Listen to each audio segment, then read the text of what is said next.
Welcome to Even Tacos Fall Apart, a podcast where vulnerability meets resilience. I'm MommaFoxFire, and today I've got an important and candid conversation lined up for you. We're talking about some heavy yet crucial topics: anxiety, trauma, sex, and intimacy. These are things that affect so many of us, yet we often shy away from discussing them openly. Anxiety and trauma are more common than we might realize. Anxiety isn't just about feeling nervous or stressed. It's a persistent feeling of worry or fear that can dominate your thoughts and affect your daily life. Whether it's the fear of a social situation, the dread of an uncertain future, or even just the constant nagging of self-doubt, anxiety can feel like a constant unwanted companion. Trauma, on the other hand, is the psychological response to a deeply distressing or disturbing experience. It can change how we see the world, how we relate to others, and even how we feel about ourselves. When it comes to sex and intimacy, these topics are often even more difficult to talk about, especially when they intersect with a mental health struggle. Sexual trauma, for example, can have a long-lasting effect on how we view intimacy and even how we view our own bodies. Even without trauma, the pressures and expectations around sex can be overwhelming. Many people find it hard to communicate their needs, desires, and boundaries, which can lead to frustration and disconnection in relationships. Today's episode features a conversation with Allison Guilbault, a licensed mental health professional who brings a wealth of experience and knowledge to these topics. Allison talks about the ways anxiety and trauma manifest in our lives and how they can specifically impact our relationships and our sexual experiences. She also offers practical advice on managing these issues, emphasizing the importance of understanding our own experiences and communicating openly with our partners. This episode is more than just informative. It's a conversation that invites you to think about your own experiences and encourages you to engage with these tough topics. Whether you've dealt with anxiety, trauma, or issues around sex and intimacy, or if you're just trying to understand what these experiences might be like for others, this episode has someone for everyone. So as we dive into this conversation, I encourage you to listen with an open mind and heart. Share your thoughts with me afterward. What resonated with you? What questions do you still have? Your feedback and stories are what make this podcast a community. Without further ado, let's get into it. Here's my conversation with Allison on anxiety, trauma, sex, and intimacy. Hello. Welcome to a Mental Health Wednesday. This is weird. It's not a Mental Health Monday. So we are here, special edition, special scheduling, and y'all don't know, behind the scenes, we've had a hell of a time making sure that this one happens. So it's I had to reschedule last time. Allison had to reschedule at one point. But we're here, and it's going to be a lovely, wonderful, beautiful conversation. So thank you guys for being here. Thank you guys for already chatting. I see you in the chat already. Hey, bye. Hey, 488. Gypsy ALA17, whatever. Hello. Oh, it's Joyce. Hi, Joyce. Welcome. Happy Wednesday. I hope y'all are doing fantabulous today. We do have a wonderful topic tonight. I'm going to open up this question queue. Y'all know the drill. If you have a question, enter it into that question queue. Make sure to pop it into the chat, and I will get to it with our guest, who is here with us to talk about anxiety, trauma, and sex and intimacy. So a little bit about Allison. Allison is a licensed therapist with a specialty in anxiety, trauma, and sex and intimacy. Her mission is to help anxious, high-achieving women ditch shame, let go of guilt, reclaim their confidence, and learn to build a full life of passion rather than pressure. Allison has had an impressive and varied career working in mental health, psychology, and leadership. She has held positions with the FBI, New York University, Planned Parenthood, New York Presbyterian Hospital, Mount Sinai Hospital, and Rikers Island Correctional. She's currently the owner of a private practice, Mindful Mental Health, and she holds 4 degrees related to mental health and psychology. And also, Allison is an international world traveler and has seen over 25 countries, which is a lot of countries. So I've got some socials for y'all. If y'all want to connect with Allison, feel free to click through on any of those. And Allison, thank you so much for taking the time today and joining us. Thank you for having me. Absolutely. Oh, these are not posted to LinkedIn because there's, or to YouTube because there's too many. Hold on, YouTube. Hold on. Let me do this in 2 chunks here. We'll send those links and then we'll send these links. How about it? That's it. I have too many links, too many networks. Too many. Look, sometimes it feels that way for sure. So that was a lot of you've done a lot of shit in your life. So can you talk about just your personal journey and what led you to your specialty and to this fabulous career you've had? Yeah. So, it's funny. I always get where did the origin story start? And, I think anybody who's in mental health, anybody who talks about trauma or anxiety, they typically have had some kind of experience with them personally. So, unlike very similar to most healers out in the world, I struggled with my own mental health issues, particularly with anxiety. And I was a pretty anxious teenager, right? So I got really involved. I'm 42, so I grew up in the 90s, where there really wasn't quite a lot of conversations on anxiety just yet, right? So I became sort of fascinated with the idea of psychology. I started reading all the books I could get my hands on. They didn't particularly help, but it did get that interest going, coupled with the fact that I became marginally obsessed with the show SVU, Law and Order SVU had just come out. And I just loved it. So when I was kind of starting to approach, what do you want to do when you grow up? You got to go off to college and do all the things that was sort of expected of me. I was really fascinated with the idea of becoming someone who gets to work in SVU. And, my mom hated that, right? I would say to people she'd be like, what do your daughter want to do when she grows up? And I'd be like, I want to work with serial killers. I want to work with crime. And she's like, why can't you be a veterinarian? You love cats, So I went to school, and when I went to college in 1999, there really wasn't any programs yet in forensics, even though that was really interesting to me. So I went to NYU, and I studied psychology and mental health. And at the time, I double majored in what was known as women's studies. Now it's more appropriately called gender studies.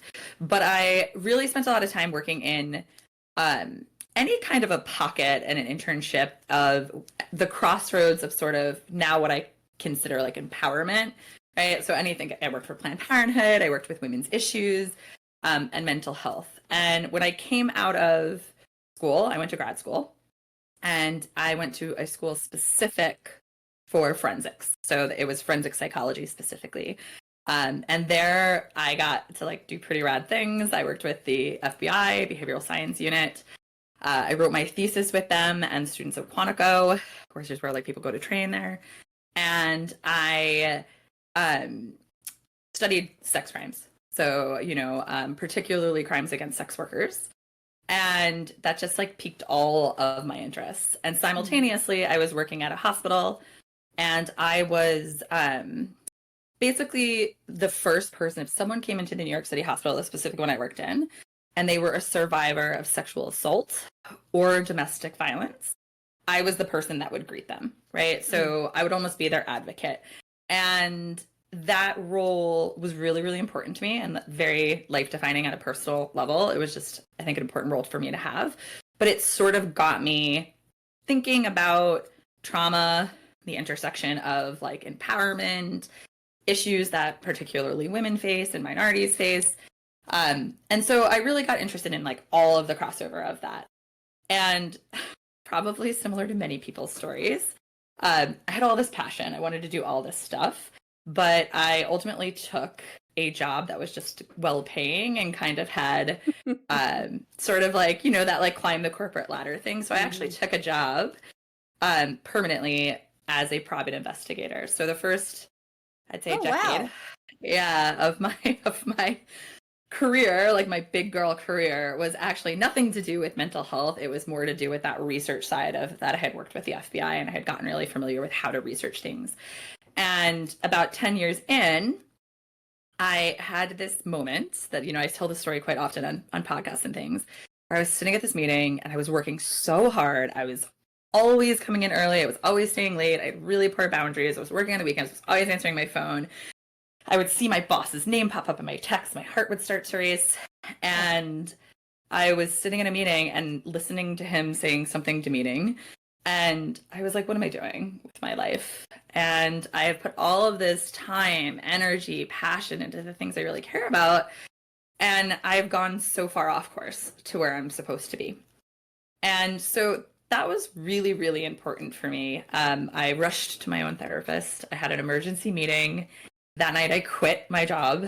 It did not go well with my boss. And when I tell this story, it's always very, very important for me to highlight that I didn't have a plan, right? So I had a New York City rent, I had all the student loan debt, and I was just, for the first time ever, I think in my life, I just recognized that I had more choices than I was giving myself credit for. And I had to just trust myself that I was going to figure it out. And so quickly after that, I begged a friend to hire me at a local bar. Became a happy hour bartender just so I could pay basic bills. Yeah. I'm not above waitressing. Waitressed for 20 years, bartended for 20 years. And I went back to school and got an internship, which was part of what would license me to become a mental health therapist. I had to do an internship, so that's where I did my internship at Rikers Island. And I worked in solitary confinement with all male population. So if there is ever a place to get a crash course on how to approach trauma, how to deal with traumatized people, by no means am I condoning any sort of violence or criminal activity, but you don't typically end up in some place like Rikers Island unless you've endured at least some of your own trauma. And then I did that for a year, came out, worked with various agencies, and then ultimately I joke I sold out and went to private practice, but I don't say that anymore because what I have discovered in this now very vast careered and varied career is it doesn't really matter whether you're in an ER hospital, you're in a Rikers Island solitary confinement, or you're just sitting with people just trying to get through their day to day. Everyone is struggling with something. And so that's really shifted, that's my, little pitch of how I got into the mental health field. But it's just super important to me. And, I've built my career now around trying to talk to people, empower people, let them feel really good. And, it's probably just I don't know, it's fulfilling all of my dreams. So it's not all just altruistic, but yeah, that's where I've landed. Yeah. I mean, I like that because so my 17-year-old really wants to be an educator or forensic psychologist or teaching forensic psychology or something along that. So we were just talking earlier today, he's going to graduate high school with an associate's in general education, but he thinks he wants his degree, his bachelor's, to be in forensic psychology. And so we were kind of talking about that today, but it's interesting how some of the passions that you talked about whenever you were young, I see those same passions in him. So I'm going to encourage him to just be look, you can go do all of these things and it can all come full circle eventually. And, it's not always you go into one thing and you stay there forever. That's not always the case.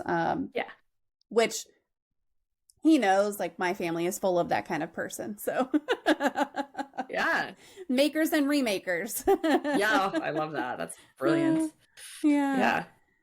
That's really great. So do you have a favorite thing about working in the mental health field, or are there any things that you're man, this is something that I really struggle with? I think it's going to come out sounding cheesy, but here we are, getting to be witness to, first of all, someone's vulnerability. That's just a powerful experience. I will often say to clients, thank you for sharing that with me. Thank you for trusting me with giving me your secrets or pitching something that was really difficult to work through. And, that just feels like powerful, right? And I don't mean that in like some egotistical, like Aussie, like I feel powerful, right? But it's just like I need that in my own life. I need people to hold space for me. I need safe people, right? So just the ability to provide that to someone is really just like a beautiful experience. Mm-hmm. And then, beyond that, this is where it gets even cheesier, is getting to see people's transformations is just like unbelievable, right? And I just had a client but yesterday, and with permission, they allowed me to share this. I'm actually going to write a newsletter on it. They had written me an email and they said like, wow, title line, wow, I'm finally not faking it. And when I read the body of the email, it was like, hey, we've talked so long about like confidence building and changing your narrative around who you can be. And I always say like, look, just practice this stuff and like fake it till you make it. Right. And they had this aha moment that like for the first time it was actually connecting and resonating. And they just told me this beautiful story of like, you know what? I got the courage to say to my partner, hey, I actually don't like when you do that. Right. And I raised my hand in college where I'm typically really shy. And it's like that's really awesome. Right. To get to just bear witness to someone's believing in themselves. Mm-hmm. Yeah, absolutely. Yeah. Anything that's like a challenge for you or anything you don't like about it, maybe? Yeah, I mean, I think like therapists don't talk about this part very much, but it, as beautiful as that can be, it also can be exhausting, right? Yeah. So, on a really personal level, I have just gone through like a really, really difficult time between my husband and I. We had 5 deaths inside of 6 months, right? Of all people super close to us. And so, it's been sort of like almost like relentless trauma on in our life. And so, sometimes my husband owns a bar and he does like a lot of paperwork. And I'm always like, I'm a little bit jealous that you could just go to work and just like crunch numbers, right? Like you're like ordering Bud Light, where like I have to sit there and find a way to sort of compartmentalize what I'm going through, mm-hmm. right? And show up to someone as sort of like a blank slate. And, we're human beings. So that isn't an easy skill to acquire. And I actually had a client like call me out on it recently. And they were saying something and they're like, Allison, you're not even paying attention. You look bored. And I was absolutely paying attention. But I think, I usually have like, this is a very similar demeanor on how I show up to therapy. And I think I just like didn't have the capability that day to be like, yeah, tell me more, right? I was just more quiet, more I was absolutely present and listening. And, luckily I have enough rapport with that client where I said, hey, thank you for bringing that to my attention. I want to be absolutely, clear to you that of course I'm paying attention. However, I'm going through something myself. I'm a human being. It's a little more difficult for me to show up today. Yeah. We can happily reschedule the session or, we can kind of work through it. But, this isn't certainly not a reflection on you. It's just, I'm not a robot. Yeah. So that can be really challenging. Mm-hmm. I mean, it's you go to therapy and the expectation client side is like, I'm going to talk to the same angel that I talk to every week and it's going to be the same as it usually is. But the reality is that it's still a human on the other side of the screen or sitting on the couch across from you. Like it's still a person and their energy levels, their countenance, everything is going to change from day to day. And that expectation of like, I feel like we hold therapists up here in like what we expect from them all the time. And it's like, but there's y'all are still human. Yeah, exactly that. And another challenge I think that comes up, and again, like I think as therapists, we try to like push this back and like not own it. I'm going to own it.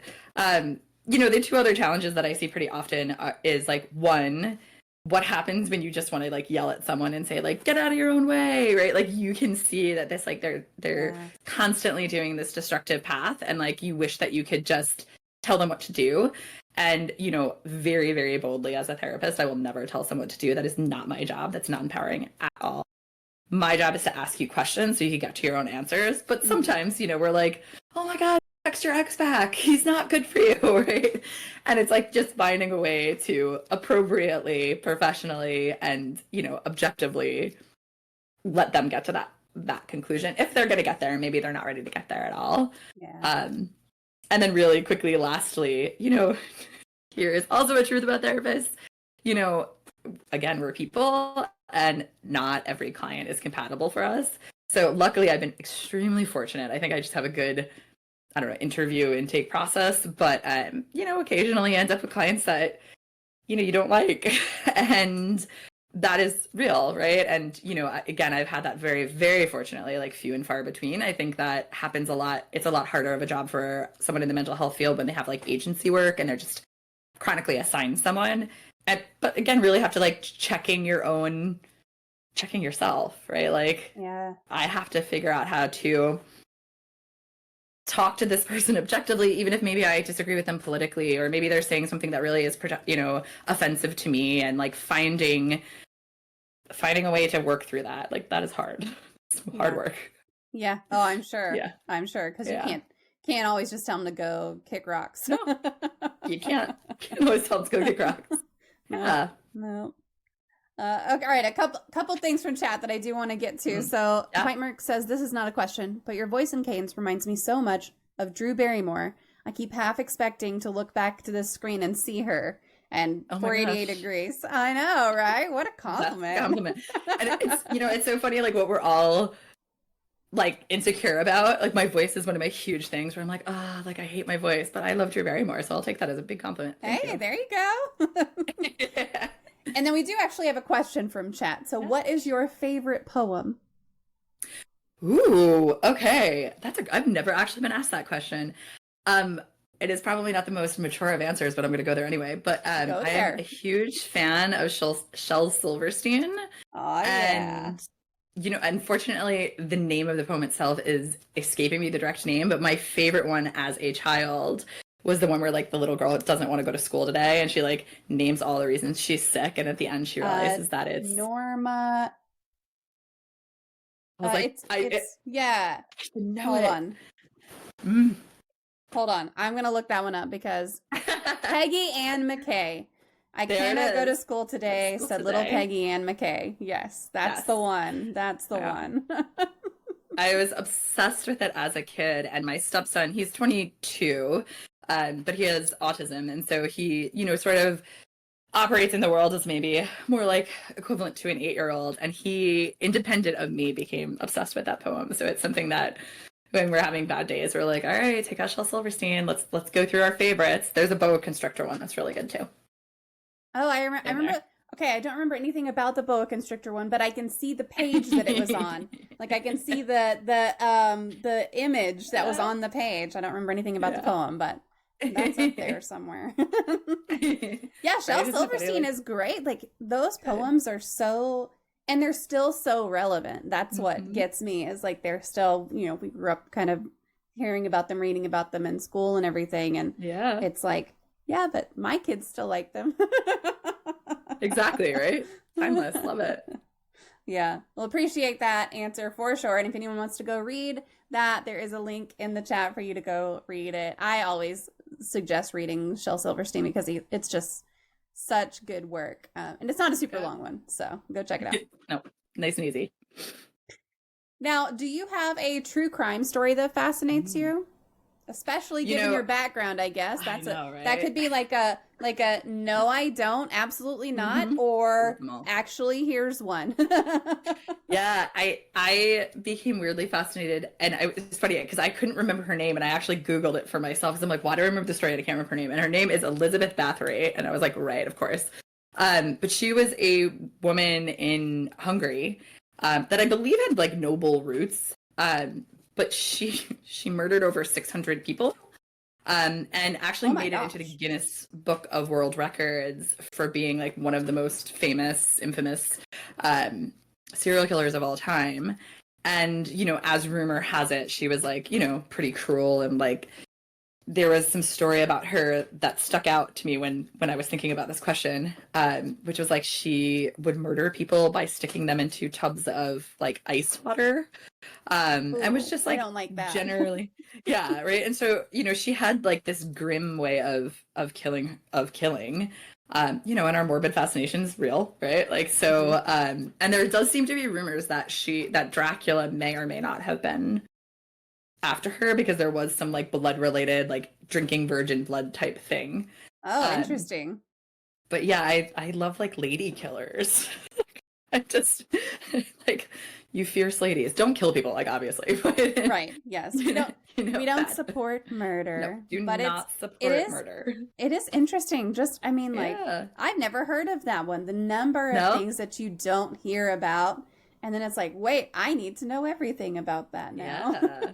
Yeah. Elizabeth Also, Bathory. being murdered by being in essentially an ice bath sounds like the worst. I don't Yeah. want that for myself I'm not here or for it. anyone else, but Don't want especially that for myself. me. No. Mm-mm. No. Mm-mm. No, and when she was, if I remember correctly, and I'm pretty sure I do, when she was, I don't know if they like found guilty because I don't think they had that kind of diplomatic justice system then, but they locked her in her castle till like I guess she died. Oh wow. Which I remember always thinking like, is that such a punishment? Like maybe because you're like locked, but you're like locked in a castle, so I don't know. Yeah. Was she It locked doesn't in seem a that bad. castle? I mean, like with no one else? Like was this solitary True. castle confinement? Because that could be Don't know. somewhat punishment. Still doubt that's True. really a punishment. Yeah, and I suppose it like depends like how big is the castle, right? Yeah. All the things. Is it a tiny castle? Is it a huge castle? Right. Does she have to clean the castle? all valid questions that would definitely color whether I think this is punishment or not. Yeah, for sure. So I wonder what, do you know why she killed all those people? Like, was there ever a reason behind?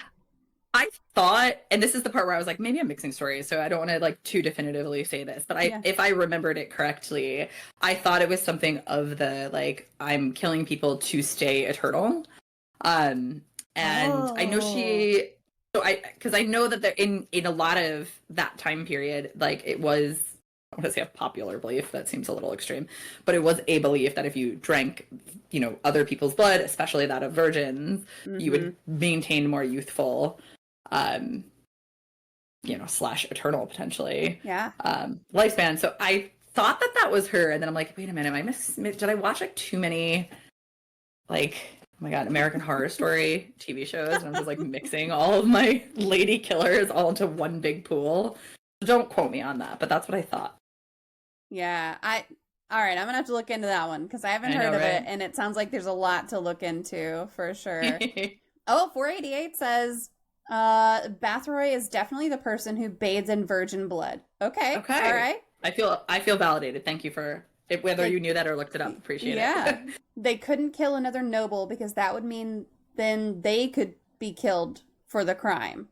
So as long as they didn't kill another noble person, they were just off the hook castle confinement, and that's castle it. Confinement. That's it. That was what a weird time to live in. How terrifying. Yep. I'd be going out and getting laid like super fast. No virgins in this house.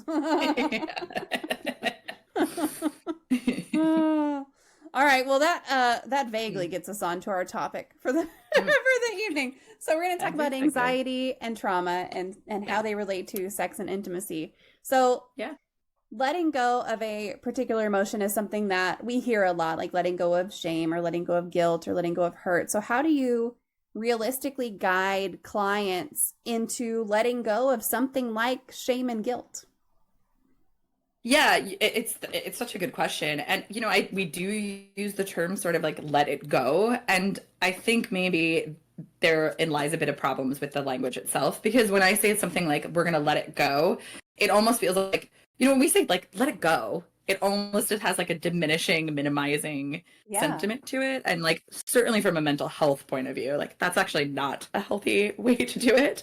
To me, when we're letting something go, it's the release of the hold it is having on you in this moment, right? So, because I'm a trauma counselor, I don't really subscribe to the sentiment, what doesn't kill you makes you stronger, right? Because the truth is we have terrible things happen, and yes, we might build resilience around it, but I think we could learn strength without having to endure trauma.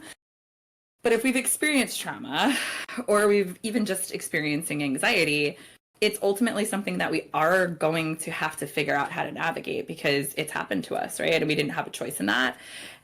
But we do have a choice in just how much we're letting it affect our present, right? So for instance, if someone has been like abandoned by their father, right? And now they're very, very, that's traumatic, right?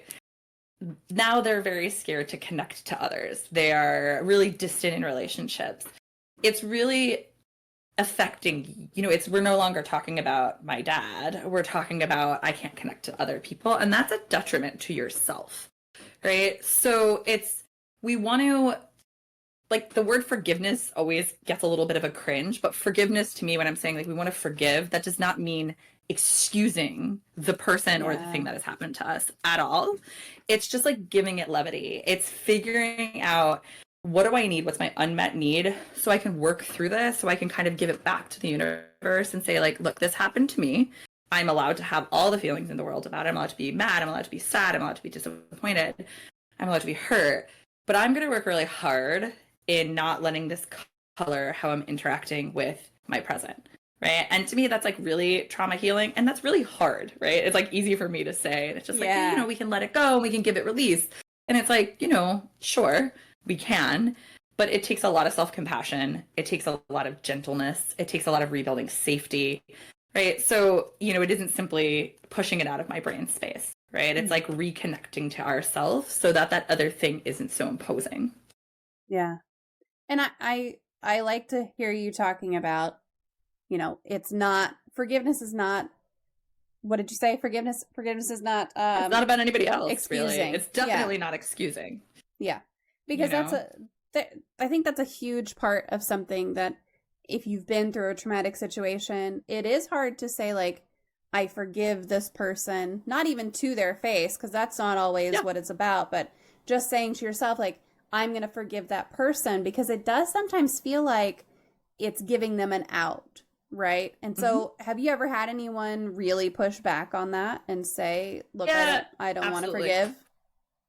And I think maybe forgive then is just the wrong language to use, right? Like, if we are really attached to the idea that forgiveness means releasing accountability from something, like, we can get to the same, okay, what does feel right for you, right? Yeah. What is the word and the language that it won't feel so stifling, right? I am going to take back the control from this person, right? Someone has sexually assaulted me, and now I feel absolutely terrified to walk down the street, right?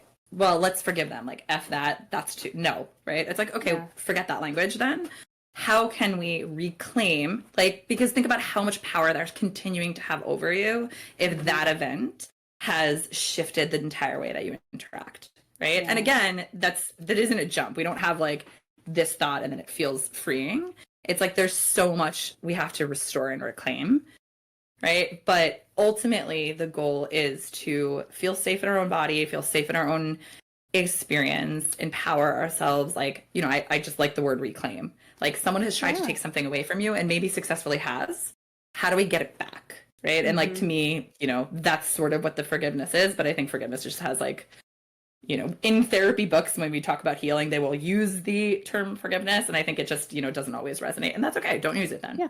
Yeah.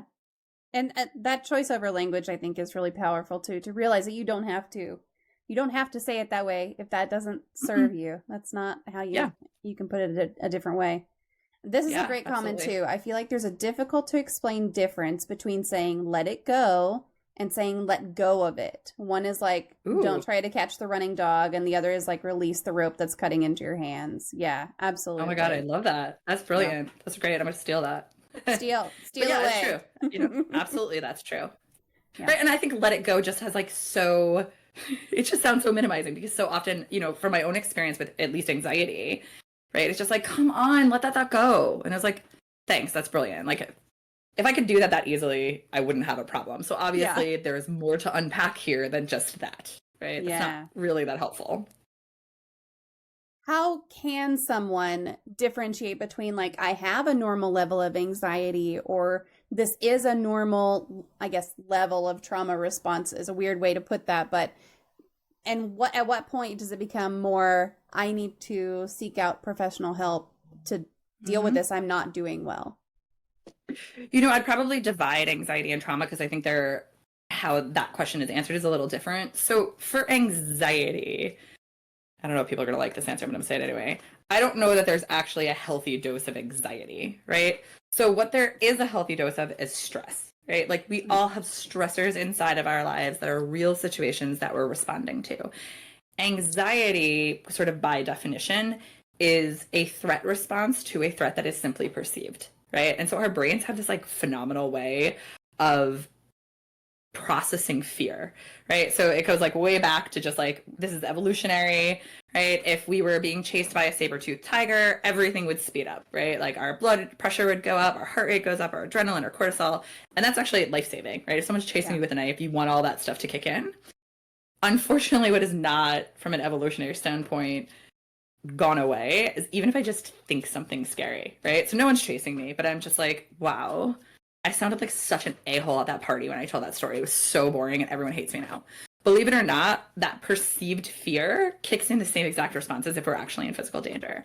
Mm-hmm. So, anxiety as itself, like we're really responding to something that isn't happening, right? Versus stress, which is happening.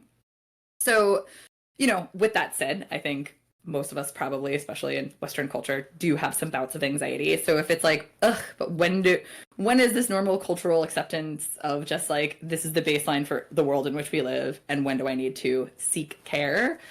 I would say the pervasiveness and how much it's affecting your life, right? Mm-hmm. So if we're doing sterile kind of assessments, it has to keep showing up in your life. It's affecting your relationships, it's affecting work, it's affecting your sleep patterns, might be affecting your health. So if you're seeing not just this like one-off of like, I've had a bad day, I didn't drink enough water and I got poor sleep and my boss was a jerk and I came home, my partner was, left the dishes in the sink and I'm just feeling anxious of all the stuff I have to do. And then like tomorrow you go back to running and you're like living your best life. That would not be necessarily a reason to seek counsel. But if it's showing up, certainly if you're having something like panic attacks, right? Mm-hmm. But even if you're just, panic attacks are something with like low functioning anxiety, right? Like I can't get to work because this thing is debilitating me. High functioning anxiety is more your internal monologue, right? I'm laying in bed at night and I'm just thinking, I'm such a bad mom. I can't believe that I took a Peloton class and put my kids in front of the TV. That's so terrible. Oh, and I can't believe that I didn't answer enough emails. I need to work harder. If you're having like a constant narrative of I am not enough, that actually is also anxiety. And I would say that is also a good time to speak to someone so that they can help you rebuild and like pull that out, build awareness around it and rewrite. Oh, that was a mouthful. For trauma,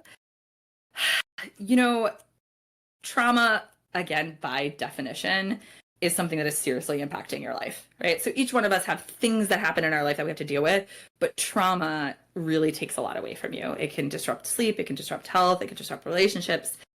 And I would argue kind of almost the other way, which is if you've had any trauma at all, it might be a nice time to see someone. And obviously I'm biased. I believe in therapy. I certainly believe in trauma therapy, but you can find support in other ways if that doesn't speak to you. But if you have experienced a traumatic event, whether it's, using my husband as an example, he's lost 5 close relatives in a few short span, that is certainly traumatic, right? Like you need a safe space to process that, whether that's a support group, internet friends, listening to a podcast, just find support if you are the survivor of a trauma event. Yeah. Yeah. I mean, I feel like there's, of course, some trauma, like maybe if it's a car accident or something, mm-hmm. and you process through that in whatever way, that could also cause some different anxiety. And it really depends on how you react to it. It's very personal, mm-hmm. how you react to whatever trauma event it was. I think there's something, sorry, I have a cat hair on my nose and it is bothering me. So I'm just going to get that. I'm just going to get that off of there. But like now my nose is itchy. I know. I'm like, but there are some kinds of trauma events that you just really, really need to find some support for.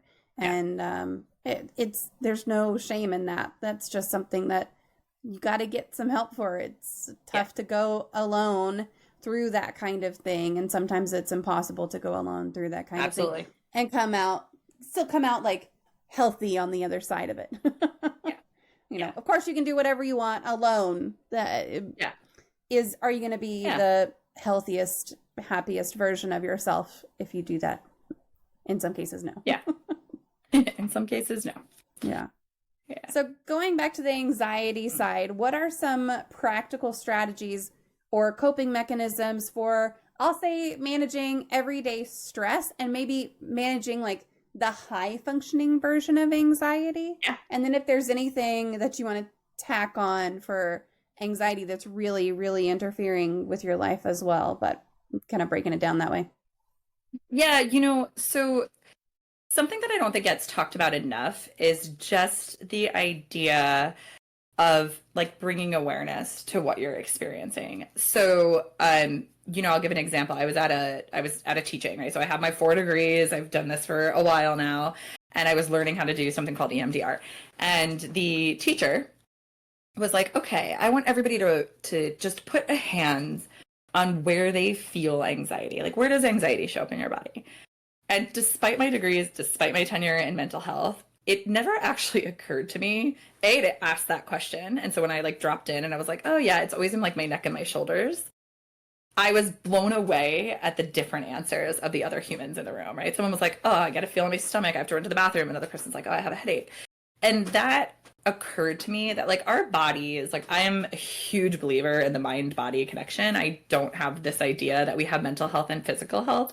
Like our bodies are sending signals to itself constantly, right? And so there's something called top down and bottom up. And top down is like, I think something stressful. Oh my God, I have a presentation tomorrow. I'm going to fail it. Right? I'm going to sound like an ass. The moment that I think that, it floods my body with cortisol. Again, my like heart rate starts to go up. Conversely, if I'm suddenly just like making my body really tense, it starts to send messages to my brain like, hey, girl, things are bad. And so, you know, what we can do in anxiety reduction, stress management is really start to become aware of like, how does stress and how does anxiety show up in my personal, this body that I'm encasing? And learn how to soothe our nervous system. And I just think even inside of the mental health field, we don't push this enough. And with every single client that I work with, I'm like, listen, you have to learn how to take deep breaths. And it's amazing to me, you know, just the resistance of that, right? And it's like, oh my God, seriously, this is your big answer, like take deep breaths. And it's like, yeah, actually, we need to learn how to drop into our body, feel our heart, send some breath into where we're feeling stressed, and it will actually start to calm you down, right? And then we get more clarity. Example I use with children is I'll like show them a snow globe, and I'm like, okay, let's shake the snow globe. Like, what's the picture? And it's like, I don't know. It's like, okay, let's let all the snow settle. What's the picture now? And the reason I use that as an example is the calmer we are, the more clarity we get, right? So it's just, you know, I think like, if we can't we have all this noise in our brain, whether it's I'm overwhelmed, I'm exhausted, I have too many things on my plate, I have this high functioning anxiety that's always telling me I need to do more, I'm not enough. In order to quiet that buzz, we have to kind of start somewhere. And like, it's a tactical way to start to just like release, you know, so that we can get to the more emotional, like the deeper processing. I really like the snow globe example, and I'm going to use that. I'm definitely going to use that with my 10-year-old because we had a recent incident, and I had to sit him down after this incident that I was not home for.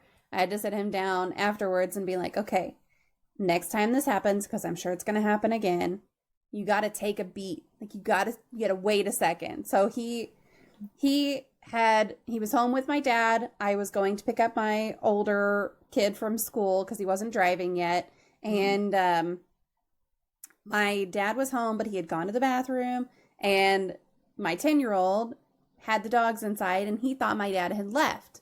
And so he opened the front door to go out and see if my dad's truck was still there, which it was because he was just in the bathroom. And the dog got out. And so and he ran after the dog down the street. My neighbor saw him, helped him get the dog back, but like he was barefoot, running on the street. He was crying like almost inconsolably. And the neighbor was just like, I am so glad that I saw him because who knows how far he would have gone. And so the next time it happened, which it did happen just the other day, he let the dog out. And after we had talked about it, I was like, look, first thing you got to do is you got to put your shoes on. Like, the dog is going to get, first of all, that dog in particular, we have 3 dogs. That dog in particular would have just come back to the house if my child had not chased after him. It's just how he is. And so I was like, look, take a second, put your shoes on, evaluate what's happening, because you're not seeing clearly. Like, you're in a panic. And if you don't stop the panic first, you cannot solve the problem. And so I think that snow globe example would really help. And for the record, the next time it happened, he did stop and he put on his shoes. And before he even had his shoes back on, the dog had come back inside on his own. Yeah. Because he wasn't being chased. That's just, that particular dog is still a puppy and wants to be chased. It's just how he is. Yeah. But it's a great example, though. It really is. And, you know, something that I often say to clients and myself, it's like a huge mantra that I give to myself, is like, our anxiety not only lies, right? It's like, the dog is going to die. You need to get outside immediately, right? It like, it totally makes a catastrophe out of things. But beyond that, it makes everything feel urgent, right? So like, once that anxiety kicks in, you're just like, I need to go now. And it's actually quite rare that you actually do need to go that exact moment, right? Almost all of us, with rare circumstance, have time to pause. We just don't, no one's taught us how to do that yet, right? It's a beautiful lesson for your son, right? Look, he's only 10. He's still skill building.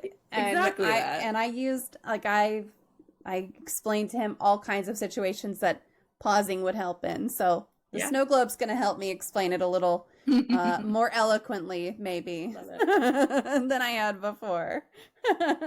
Love it. But yeah, I mean, I think experiencing a level of stress in your day and just being able to, even if it's not rising to the level of being anxiety, if you're still able to get yourself into that calm space, it's going to help you make better decisions and at least make you not feel as stressed, maybe.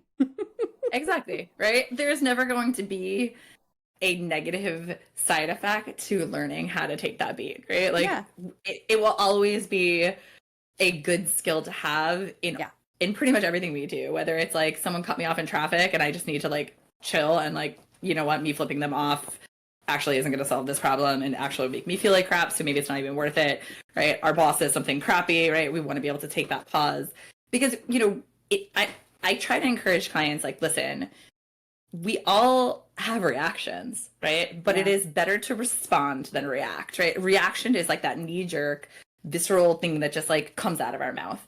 And the more intention that we can put around choosing a response, right? The better, the less regret we have, the better we'll communicate, the better we feel about what we've just done. Yeah. And that usually requires just like a hot minute of pause, right? Yeah. Like, let me collect my thoughts before I'm just responding or reacting. Yeah, absolutely. Yeah. So shifting to talk about trauma a little bit, can you talk about any specific self-care practices or things that could be beneficial for folks who are dealing with the kind of reactions to trauma or are in the wake of a trauma? Yeah, so, you know, I'll say this till I'm blue in the face. I think, you know, one of the biggest effects that trauma has on us is just shaking our sense of safety, right? So any way that we can bring that back. And like, I'll give you a random example, but I joined a pole dancing studio, right? And it's for women only, and they like lock the doors and shut the curtains, and like the ladies just like drop their clothes, right?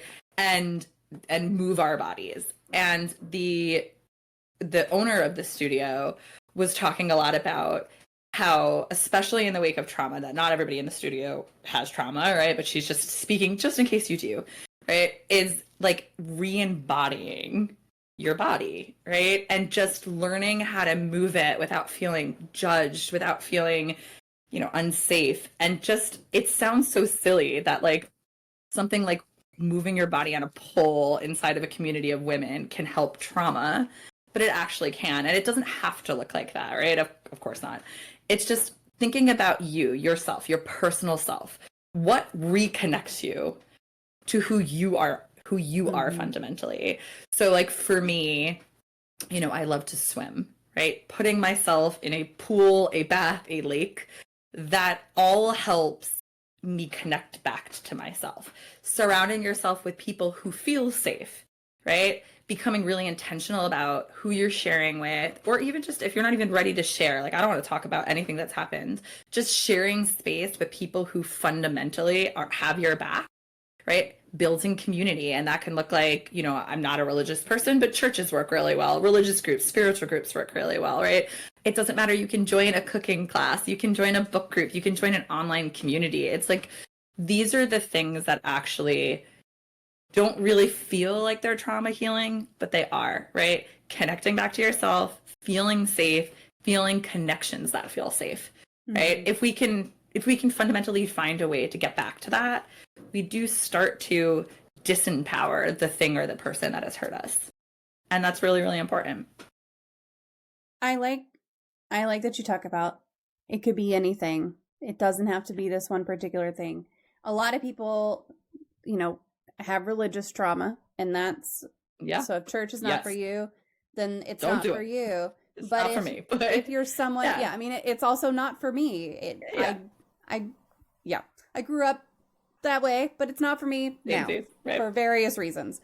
But churches have a lot of really good community building, and I think if you can find an organization, whether it's connecting over a specific, like you're talking about a book club, or if it's about a specific game, like a D&D group or something like that. Seriously. Yes. I absolutely see D&D help human beings, again, restore not only that connection, but just it's something that sparks joy inside of them, that fulfillment, right? It's like, so just listen to yourself. Like, what is the thing that makes you smile? Right. And like try to build community around that. Try to make space for that. You're gonna see progress. You know? Absolutely. Yeah. Can you talk a little bit about kind of the connections between anxiety and trauma, and also issues related to sex and intimacy? Yeah. So, you know, I think sex and intimacy is a place that anxiety and trauma either concurrently or separately show up quite a lot, right? So, you know, you just mentioned religious trauma. You know, I'll go to trauma and then anxiety, right? So trauma, we can, you know, I think like the most overt trauma is like, I've endured a sexual trauma, right? I've been the survivor of a sexual assault or a rape, and now I'm having a really difficult time connecting to sex and intimacy. And of course, that is going to have a cause effect.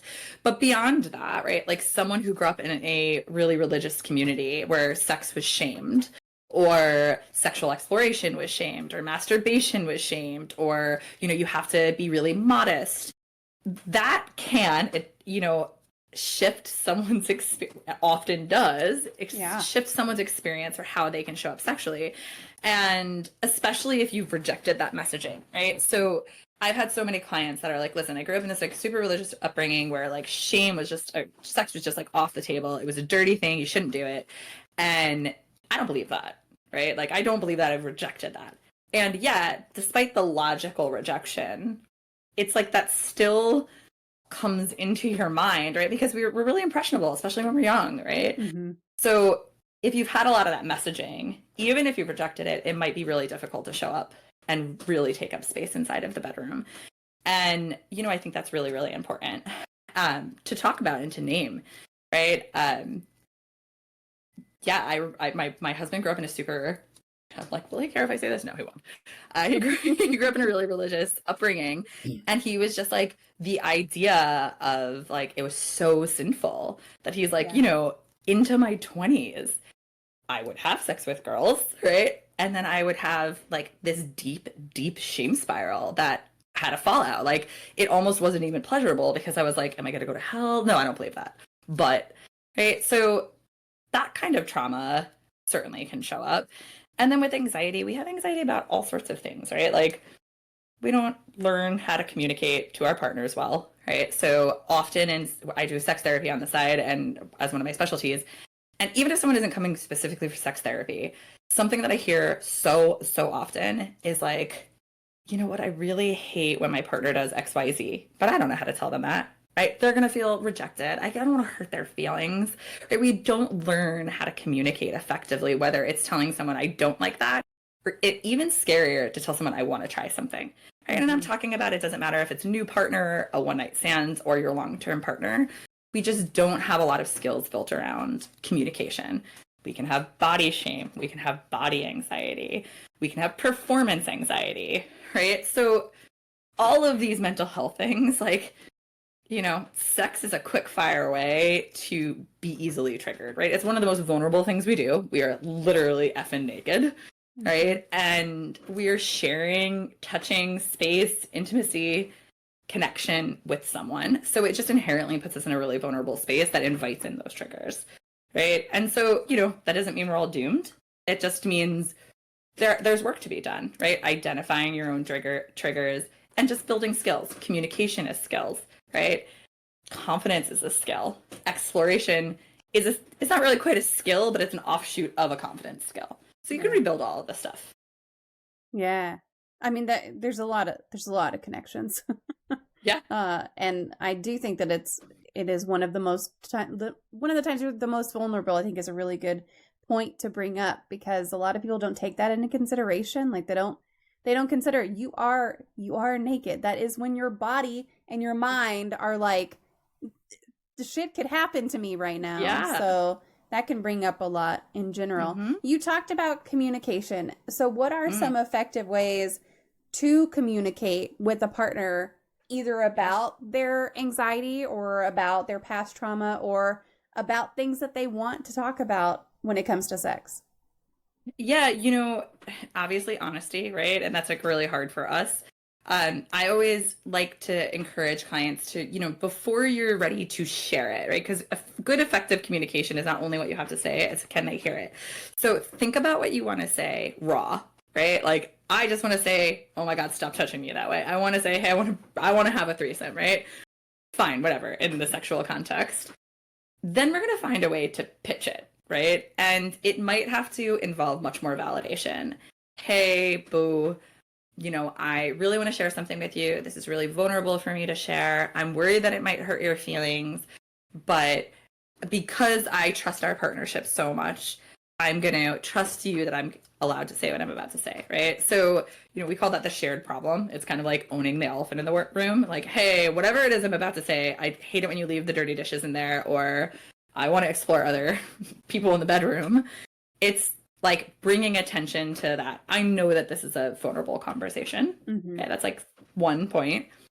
Two is remembering that you're on the same team, right? And even if, like, I have a couples therapist that I used to see who was always saying, like, look, the pitcher and the catcher have totally different vantage points, but they're on the same team, right? And that's how couples are. So sometimes when you can at least just remind yourself that, right? Like, I am talking to this person because I'm improving my relationship, because I have the right to say what I need, because if I say what I need, I won't get to resentment. It will ultimately help my partnership. That can help also just like give us a little bit of confidence fuel. And then the most basic communication skill is using I sentences. The most prescribed formula is, I feel, insert feeling, when you, their behavior, and what I need is blank, right? And the reason that we do it that way is research tells us if you and I don't even know each other, we're total strangers, but I'm like, listen, you did this. The moment that I say you, someone gets defensive, whether it's true or not. Just that word cues defenses. So the more you can shift the attention to how I feel rather than what you're doing, right? It can actually like very, very, very much help, communication. I didn't invent this wheel. It's been very vastly proven. Yeah. So, and it's kind of the sandwich, like they tell you whenever you're giving a review feedback, you're sandwiching it with positive, negative, positive. So in this case, it's the I, you, I.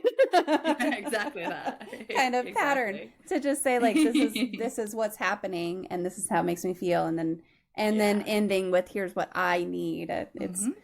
And I'm interested to know, like, is there ever a time where you should just be super blunt, super upfront about something instead of spending the time to like really pitch something or couch it that way? Yeah, thank you for asking that. So I mean, I think it depends on the couples, right? So I am actually a person, like, your partner, right? So Yeah. I am actually a person that doesn't need all of that like song and the dance in the front. I would be like, what, get to the point. What do you need? What do you need? Right? That's my communication style, right? Like that's how I receive. My husband's the other way. I have to like sandwich it, make it pretty, put it in a bow, like before, so his defenses don't go up. And so I think, ultimately, again, communication is not about what you say. It's also about how can they receive it. And I think thinking about the person individually, how does this person, in the history that I've had with them, whether it's short term or long term, when I've said something to them, what's been the most well received, right? Do they need me to hold their hands? Do they need me to directly look at them? Are they better if I text them because they can't handle in-person conversations? Like, what is the best setup for this particular conversation?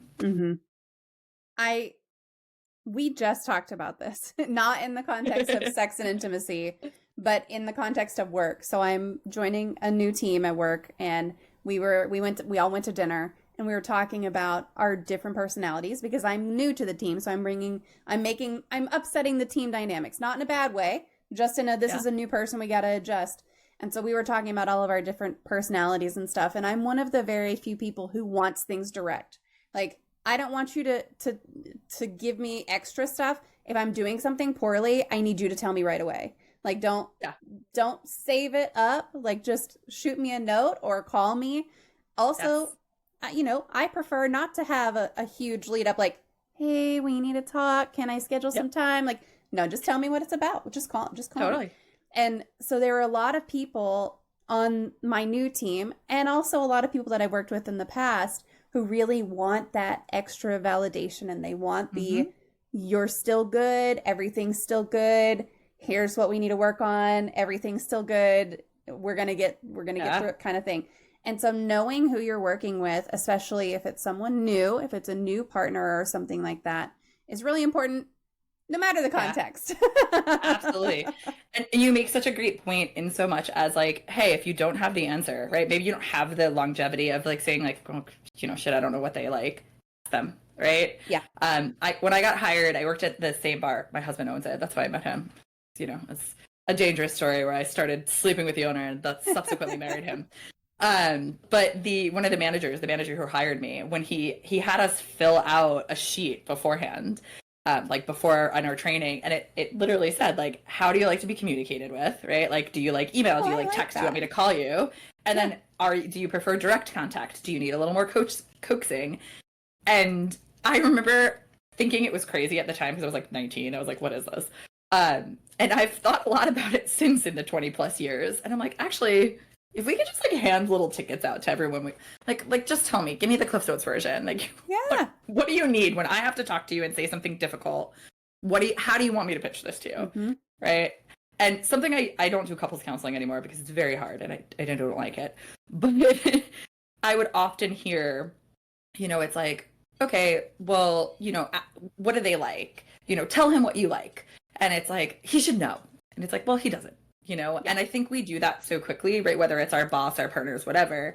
It's like, actually, it breeds, everybody wins when we are having the conversation of how to directly, individually talk to each other, right? Yeah, absolutely. Yeah. I love that card. Like that. So you said that was a while ago, right? Like that. It was like 20 years ago. That's like he's a man ahead of his time. Yeah. Because that's great. I mean, that's something that I would, if 17-year-old came back, he doesn't have a job, but if he was looking for a job and he came back with something like that from PetSmart or whatever, that wouldn't surprise me, I don't think. Yeah. But when I went to work at Outback Steakhouse, if I got a card like that, like at that time, I would have been like, the fuck is this? Exactly.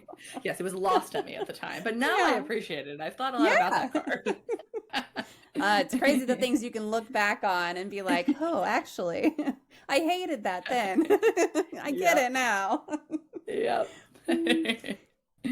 If someone has been through trauma, especially a sexual trauma, what advice do you have for couples who are navigating those intimacy issues, either right after that trauma or if the trauma has lingered on for a while? I'm just going to keep saying this to you. I'm like, great question. What I would say to that is, it's okay to go slow, and it's okay that trauma changes things. Yeah. So, the idea that if you've endured something really traumatic and your sex life is going to, especially in the immediate aftermath, but honestly, even it lingers, right? If you need to rebuild, if you need to go slow, if you need to revert back, all of that is okay. I often work with clients where, one or sometimes even both of the partners have endured some sort of a sexual trauma. And we'll talk about like, look, we so often think of sex and like what sex and intimacy is. Like immediate thought process goes to like penetrative sex. But you can have all different types of sex, even and intimacy. Oh my God, your cat is so cute. I can't. He won't leave me alone. Yeah, I He's love a good it. cat, but he just won't leave me alone sometimes. Mama. I know. Even if you just go back to like, let's hold hands, right? We're going to undress and just lay next to each other. Like you can go and rebuild as slowly as you need to go, and there is no shame in that game, right? It just means again rebuilding that safety, and that can take time, right? Something has been taken from you, so you can restore it, you will restore it, but like gentleness, compassion, communication, that gets you so much more power, more healing than just like, this is supposed to look this certain way. Why am I screwing this up now? This shouldn't be that way, right? It's like, well, it is. Something happened and that has shifted my sexual experience that now I have to address and figure out how to overcome. Yeah. So go slow. It's all right. The idea of starting completely over with just like, let's hold hands, like, let's take it really super slow and let's just hold hands. Like, that's so, you don't hear people talk a lot about that in the wake of a sexual trauma, especially. Sometimes you need to just take it all the way back. Just take it all the way back and work it a little bit slowly. And I feel like if more people understood that, it would be a lot easier in that aftermath, because it takes so much patience on both partners' parts also. Absolutely. But it's really important. So important, right? Yeah. If there's anybody out there who currently is listening and they're having some struggles with anxiety or trauma or sex and intimacy, what would you say to them right now? You're going to be okay, and you can reconnect, you can restore, and, you may not feel okay today, and it may come in waves. Right. So, even someone who is the most healed, whether it's from anxiety or the most extreme trauma, it is part of your story, and you're going to have good days and you're going to have bad days. And if the bad days come, if you're noticing that you're feeling triggered again, if, I have clients will say something like, I was doing so good, why is this still happening to me? And it's like, that's because you've endured something difficult. And it shows back up sometimes. And so, again, learning not to shame yourself, not to judge yourself. It's just like, okay, this is what it feels to have a bad day today. This is what it feels like to be re-experiencing my trauma.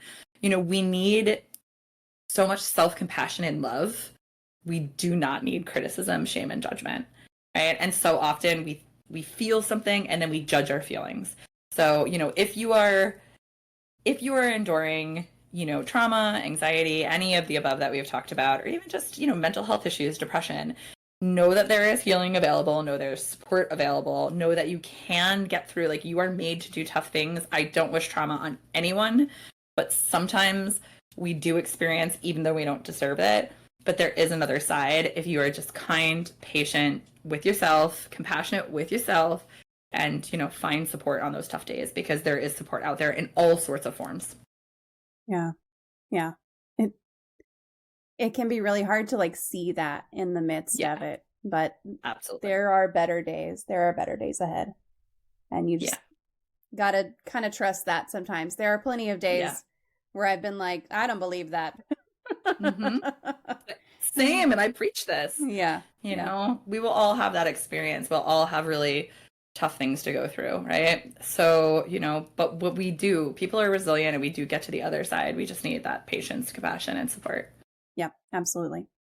Are there any specific resources or tools that you love related to these topics, or that you would recommend to either individuals or couples who are trying to find out more? Yeah, something that I like just like the beginner's guide too. I'm a huge believer in mindfulness, especially in context of dealing with anxiety, learning how to re-embody yourself. And what I mean by mindfulness, I think often that gets sort of mistaken for like meditation. Mindfulness is simply the ability to have awareness to what's happening to you, what you're feeling without judgment. And, you know, the beautiful part about like the mindfulness movement is there is no shortage of resources out in the interwebs, right? So like legitimately, I don't even need to give you like my top 3. If you just Google like mindfulness 101, you're going to come up with apps like Insight Timer. You're going to come up with Instagram accounts that talk about deep breathing. You're just going to find so many resources. And I think, you know, the reason I don't have like, hey, here's my top is because everyone's a little bit different. Right. So, you know, you're going to quickly see the ones that resonate to you. But I always start with mindfulness, right? Like it is, so there's such good resources. Even like when we were talking about like restoring my body connection, there's something called like it's basically like a body projection. Oh my God, why am I losing words right now? Progressive relaxation. There we go. That's what I'm trying to say. And it will basically ask you to almost like tighten up different parts of your body and then learn to release it. And there is like probably thousands at this point. You can get them on YouTube, you can get them on Apple Music, you can get them on Spotify. That's like a beautiful way of learning how to release tension, right? And so like that's one that really speaks to me. If it doesn't speak to you, find something that does. I think also that progressive relaxation piece, the part that I love about that is that sometimes you're holding shit in your body that you do not notice until they're like tighten all the muscles in your feet and you're like, oh shit, they're already tight. Why are they already tight? And then you relax them and it's just like it just goes like head to toe, and you'd be amazed how many times you get to a certain part of your body and it's like, okay, tighten this. And it's like, oh, my left shoulder blade already tight. Okay, now relax it. Yeah, absolutely. Absolutely. But yeah, there's I mean, thousands of different YouTube videos, no matter what. We were talking before about, you know, not being on Spotify and stuff, but Spotify, YouTube, wherever you, probably TikTok. I have no idea. I'm sure. It's just everywhere. Everywhere. But it's really incredible, just the things that you don't realize your body is already holding on to. And that kind of goes back to what you were talking about earlier, is just your body and your mind are so interconnected that if you can get your body to say like, shut the fuck down, your mind is also going to go, okay. Yeah, absolutely. Absolutely. Which is great. Man, I haven't done one of those progressive relaxation things in a while. I need to do one again. All right, I'll have to do one. I didn't want to do that. That's why I couldn't say the words. So that's a good reminder for do it tonight. Yeah. It's good. I am. And it doesn't have to be when you're ready to go to sleep either. Like I've done them in the middle of the day if I'm having a really super super stressful day or something at work. I'll take a beat and just over my lunch that I don't always take. I'll take at least 5-10 minutes and do one of these, and it doesn't take very long, but and do one of those, and it just helps you. It helps you shake up the snow globe and then let it settle. And then let it settle. That's so true. It does. Yeah. Those are great resources. Thanks. Now, at the very beginning, when I was talking about all the wonderful things you've done, you talked about having seen over 25 countries, which is impressive, and I love it, and it's wonderful. Has that global perspective and that experience influenced your understanding of mental health at all? Oh my God, yeah. You know, it's funny. I only started traveling since I met my husband. So we've been together for now almost 13 years. So it wasn't until my 30s that I traveled at all. I mean, like, you know, I had gone to Mexico, I had gone to the Caribbean, things like that. And we just randomly like took a Groupon to Costa Rica back, and it was like the middle of rainy season because that's why I got a Groupon. And I didn't know how to travel savvy yet. And it just ignited my passion for seeing how other humans live their lives. And, you know, I just think very strongly that the more that you can witness other people, the more open-minded you become. And, you know, I am, you know, lucky enough that I can access travel. I prioritize it. I live in a smaller house. I don't buy designer things. All of my budget goes to traveling. That's super important to me. but not everybody may get the gift of traveling, but you can do that through books, you can do that through stories, you can do that for connecting with other people on the internet. Like, just try to widen your worldview, because it's just eye-opening. And in the context of mental health specifically, I was fortunate enough, I did a 6-week sort of like internship volunteer shift in Sri Lanka, which is like a little country sort of like outside of India.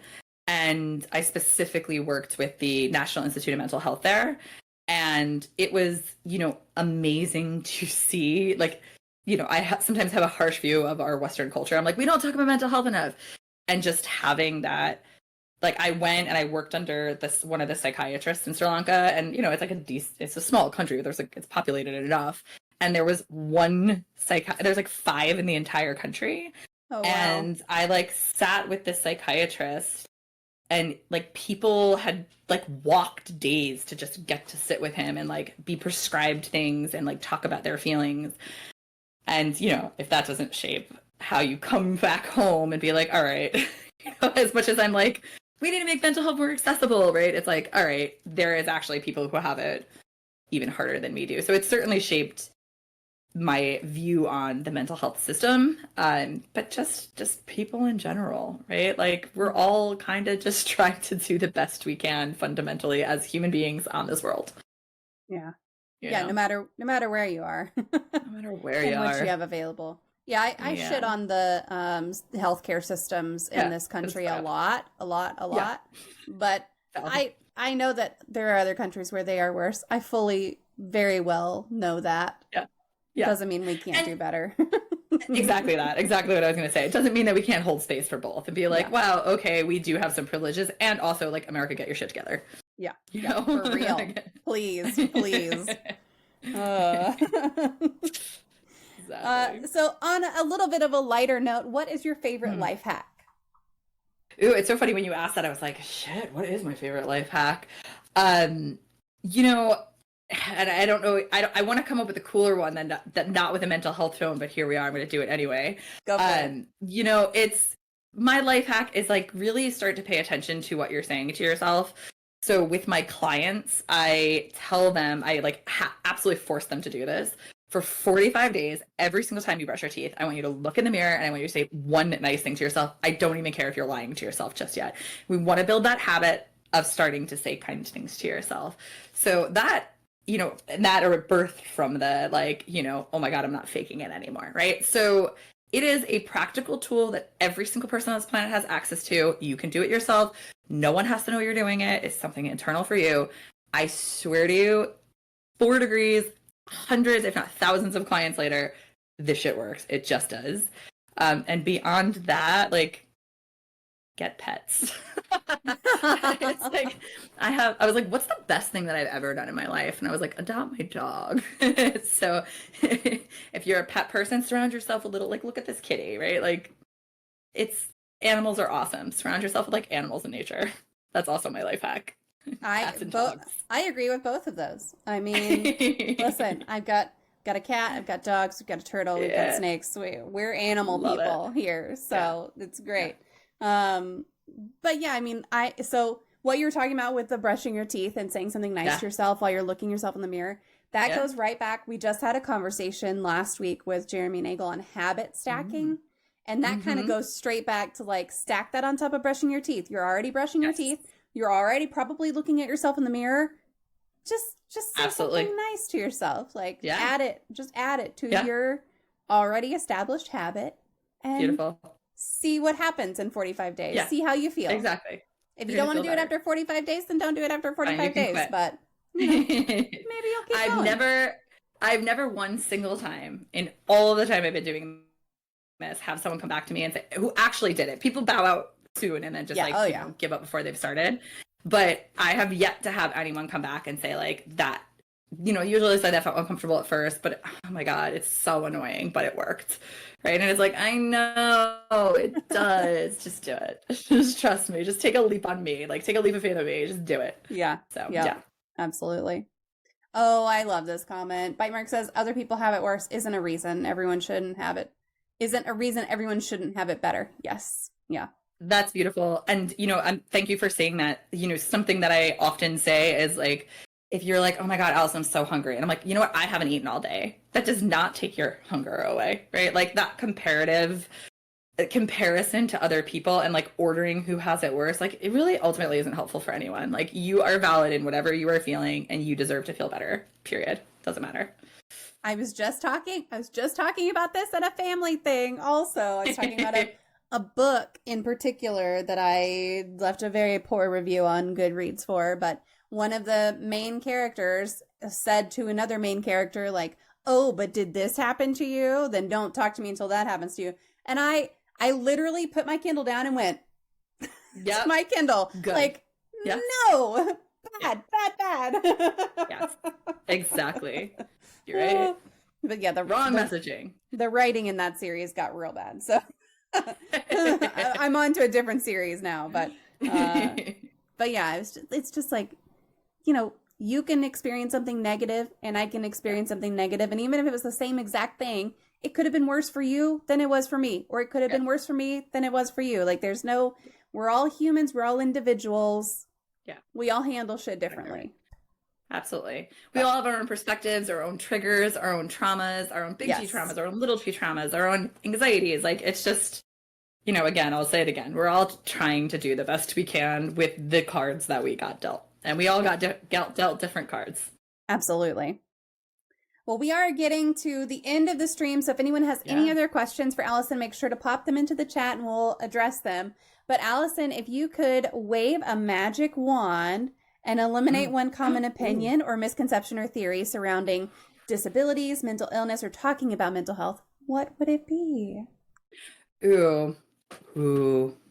I'm going to say, because it's been at the top of my mind, and I may have even said it already, but confidence is not earned, it is learned. And I think that the misconception is that we have to do things to earn our worth. And the magic wand is if everybody just ditched that narrative completely and was like, you know what, I just inherently can show up and take up space. I deserve my spot in this world. The world would be a fundamentally different space to live in. So, every single person who I will talk to who is listening today, you have earned your worth. You don't need any prerequisite for it. It is a bullshit misconception that is saved for the powerful or the successful. You deserve it.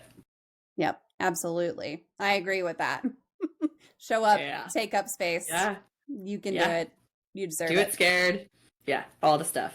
Do it scared. Yep. Mm-hmm. If confidence is earned, can it also be burned? I mean, yeah.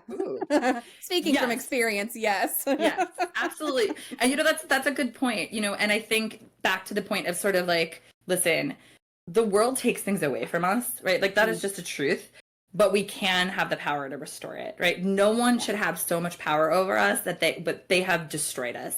And that happens. We can feel devastated. We can feel betrayed. But fundamentally, no matter what someone does to you, you still deserve the right to be loved. You are worthy. You are capable. So yeah, confidence can take a hit for sure. But it's remembering that, that's why I say it's learned, right? It's a skill that we have to practice. It's not just something that like poof comes. So you can repractice it. Right. And believe that you can. Yeah. Good comment, Growling. Thank you. Good comment. Good comment. Yeah. Well, Bite Mark says, I just want to say thank you so much for being here. This was a great discussion. I learned and had fun, and that's pretty much the best combo. That's true. Yes. We did it. That's what you want. Yeah. Thanks for being here. Well, is there anything else that you want to cover or talk about that we didn't get to, or anything you're working on, or I'll just give the floor to you for that? Yeah, working on. So, if you want to find out more about the work that I do, I am at www.anotefromyourtherapist. You have all my social media handles. I do all sorts of things, right? I provide therapy in the state of New Jersey. I provide therapy intensives in the state of New Jersey for people who are looking for some like more rapid fire VIP, like quick healing. I am doing a free workshop on confidence and how to reset your mind, totally free, on April 3rd. My link is usually showing up. It's certainly on my website, shows up on my Instagram stories. And I'm actually doing my first group coaching program, which is it starts on, oh my God, May 1st. And I have a few discount codes for anybody who listens to where I show up on podcasts. We can definitely use like MommaFoxFire. If you chuck it in there, you'll get all the dollar bills off. But yeah, I do a bunch of things and a whole suite of levels and accessibility. So, check it out. I love community. Yeah. I love connecting with people, So yeah. Awesome. I mean, that's a lot. Yeah. You got a lot of shit going on. Yeah. Yeah. Oh, and I have a podcast. It's weird. And you have a podcast. I have a podcast called Becoming Unstoppable. So it's on, the Spotify, the Apple, all that stuff. And we talk a lot about this, about mental health, about empowerment, how to feel good in your body, overcoming shame inside of sex, all the stuff. Absolutely. All the stuff. Yep. Yeah. Okay. Becoming Unstoppable. Let's see. I've got becomingunstoppable.org. Is that the right one? Probably not. No. Probably not. Oh, okay. Not that one. Not that one. All right. Hold on. Here it is. I got it on Apple. Here, I'll post the Apple link. There we go. On the Apple. I was like, I don't think so. Maybe am I a .org? No. What do I know? It's only my podcast. Listen, I couldn't get even tacosfallapart.org or .com. It's tacosfallapart.com. So shit happens. It's fine. I love Even Tacos Fall Apart. It's brilliant.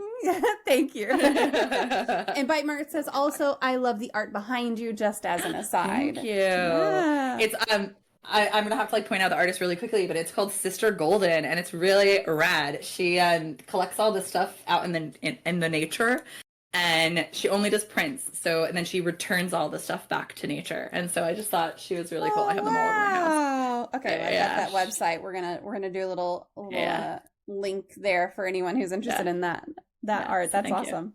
You. Yeah, she's cool. Well, I appreciate you taking the time tonight. This has been super fun. And chat, give me just a minute to disconnect with Allison. I will be right back. Stick around. Thank you so much. I hope this conversation with Allison Guilbault on anxiety, trauma, sex, and intimacy was eye-opening in the best possible way. These topics can be tough to confront, but they're also a vital part of our everyday lives.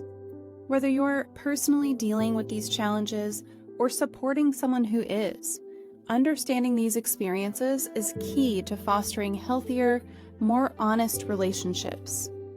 Allison's insights remind us that anxiety and trauma don't have to define our lives, even though they can feel overwhelming in the moment. The way these experiences impact our daily lives, our sleep, our relationships, and even our sense of self-worth can be profound. But as we talked about, recognizing these impacts is the first step towards managing them. Whether it's through therapy, support groups, or just talking openly with your loved ones, there are paths to healing and growth. The conversation about sex and intimacy was especially important. It's easy to feel isolated when struggling with issues like sexual trauma or difficulties communicating desires and boundaries.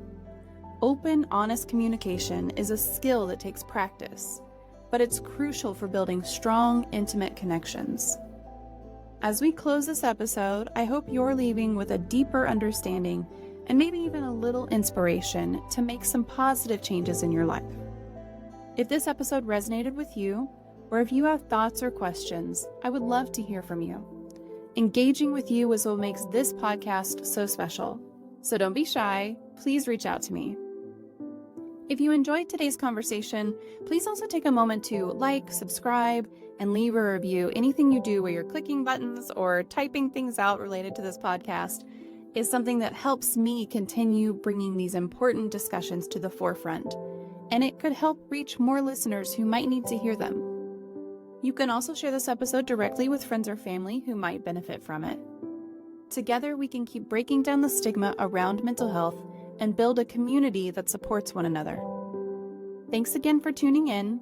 Until next time, remember that it's okay to fall apart sometimes. It's part of being human. Take care of yourselves, and I'll see you in the next episode of Even Tacos Fall Apart.